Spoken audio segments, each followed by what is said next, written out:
Muy buenas y eléctricas noches. Que sobra abrir antes de ir a dormir.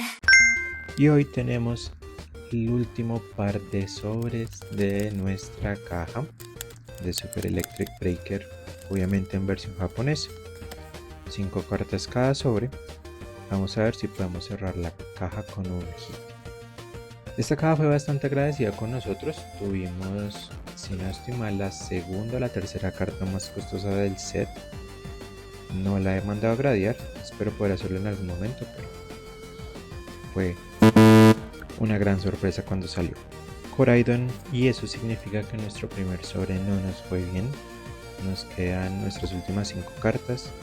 Vamos a ver si salimos de esta mala racha de no hits.